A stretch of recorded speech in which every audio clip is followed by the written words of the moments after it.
চলে গেছেন। প্রতিটি হত্যার বিচার আমরা করবই।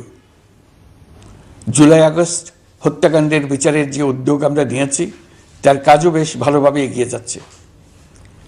পতিত স্বৈরাচার শেখ হাসিনাকেও আমরা ভারতের কাছ থেকে ফেরত চাইব। কেবল জুলাই আগস্ট হত্যাকাণ্ডই নয়, আমরা গত 15 বছরে সব অপকর্মের বিচার করব।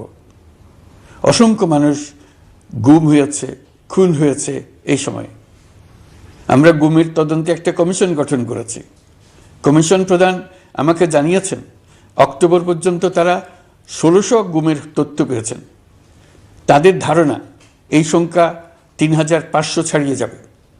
অনেকেই কমিশনের কাছে গুমের অভিযোগ করতে ভয় পাচ্ছেন এই ভেবে যে অভিযুক্ত ব্যক্তিদের দ্বারা তারা আবার আক্রান্ত হতে পারেন, ক্ষতিগ্রস্ত হতে পারেন।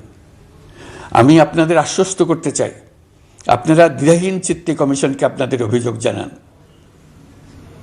কারো সাধ্য নাই আপনাদের গায়ে আবার হাত দেয়। গুম কমিশনের সদস্যদের কাছে ভুক্তভোগীদের যে বিবরণ আমরা পেয়েছি তা অত্যন্ত মর্মান্তিক। জুলাই আগস্টের বিপ্লবের পর ছাত্রছাত্রীরা শহর বন্দরের দেয়ালে দেয়ালে তাদের মনের কথা লিখেছে। তাদেরও আগে যারা গুমের শিকার হয়েছে প্রতিটি গোপন আস্তানার দেয়ালে দেয়ালে তারা লিখে গেছেন তাদের কষ্টের মর্মস্পর্শী বিবরণ। তাদের এইসব কষ্টের কথা শুনে আমাদের হৃদয় কেঁপে উঠেছে।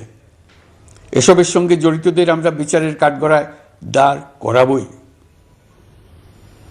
অভিযুক্ত যত শক্তিশালী হোক, যে বাহিনীরই হোক, তাকে ছাড় দেওয়ার কোনো সুযোগ নেই।